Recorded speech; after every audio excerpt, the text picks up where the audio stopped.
Hello সবাইকে, good morning. নিয়ে চলে এসেছি নতুন একটা ব্লগ, আর আমার নতুন একটা ব্লগে সবাইকে স্বাগত। আজ হলো বুধবার আর আমার বিয়ের পরের দিন, আর এখন বাজে প্রায় 7:30। লজ থেকে আমরা বাড়ি এসে গেছি, আর এসে দেখি সবাই সকালের খাবারে তোড়জোড় করছে। সকালের ব্রেকফাস্ট হবে লুচি আর তরকারি। ওদিকে ভাইয়েরা রাত 3-3:30 অবধি এত খাটাখাটনি করেছে যে ওরা এখন সবাই ঘুমাচ্ছে। ওদিকে কোনো রকম রেডি হয়ে নিয়েছি, নর্মালভাবে শাড়ি পরে নিয়েছি। আর এখন আমার আশীর্বাদের পালা। দিদির বেলা ছিল রাতে আশীর্বাদ, মানে ওদের রাতে বিদায়, কিন্তু আমাদের শ্বশুরবাড়ির নিয়ম হলো সকালে বউ যাওয়া। তো অনেক কষ্টের মধ্যে আমি কোনো রকমভাবে কেঁদে কেঁদেই এমনি নর্মালভাবে শাড়ি পরিয়ে দিয়ে নিয়েছি। আর শাড়িটা পরিয়ে দিয়েছে আমাদের স্টুডেন্ট স্নেহা। তো ওই আমাকে রেডি করে দিয়েছে। আমার এতটুকু মনে হচ্ছিল না কিছু করি, কিন্তু যতটুকু না করলে নয় ততটুকুই আমাকে করতে হয়েছে।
এটা অন্য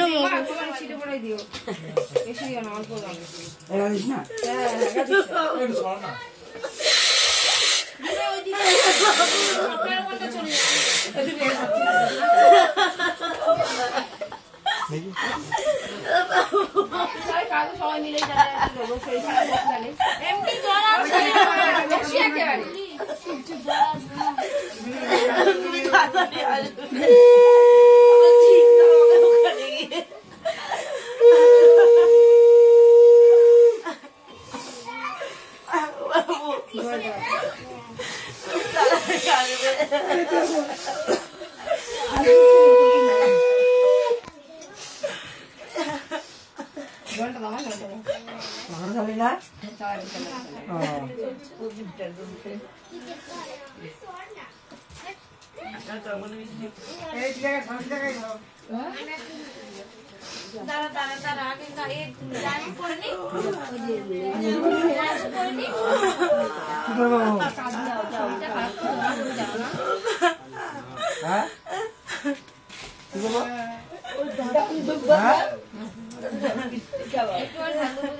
তাহলে কাজ কেড়ে কেড়ে তার শরীরটা একটু খারাপ কর।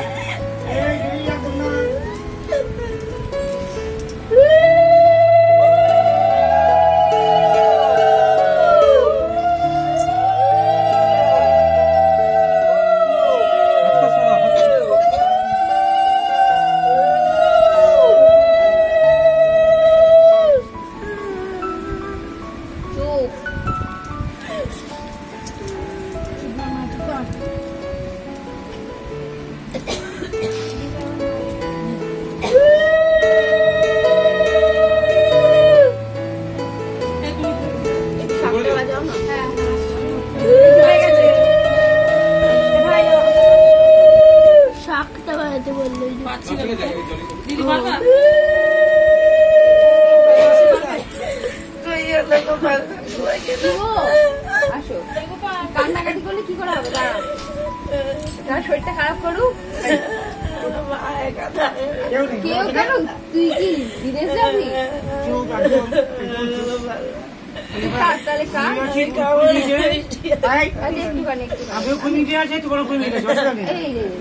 কার কিছু নেই এখানে। আস্তে আস্তে যাচ্ছ আবার খেয়াল 10 বছর সম্পর্ক আবার একদম। হ্যাঁ, আস্তে আস্তে যাবে।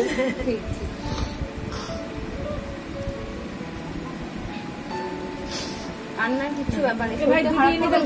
মা কাঁদবে, শরীর খারাপ করবে, শরীর তো ঠিক রাখতে হবে গেলে।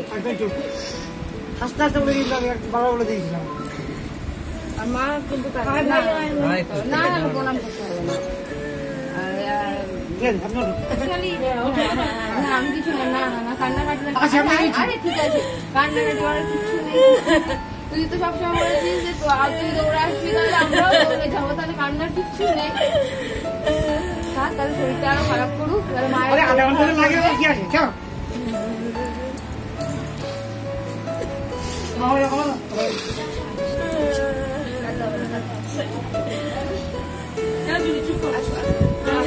কান্না নয়।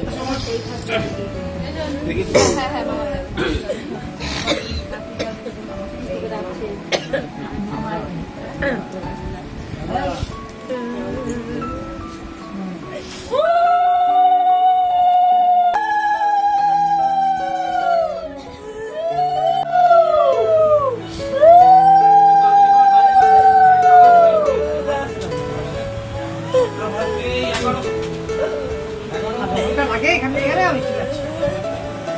আমাদের একটু বুঝতে হবে।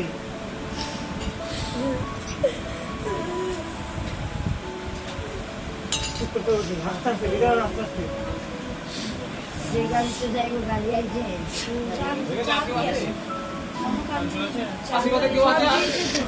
ওইটা না আলাদা আর কেউ আছে গো?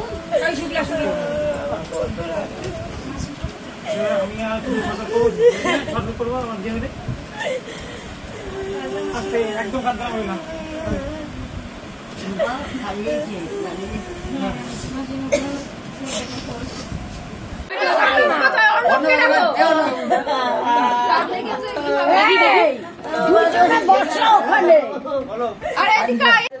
দাদি ভালো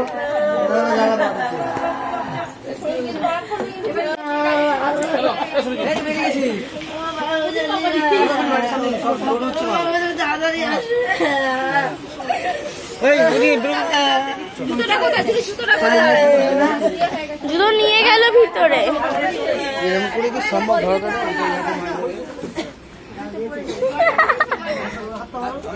দুর্গা হচ্ছে একটু ভালো।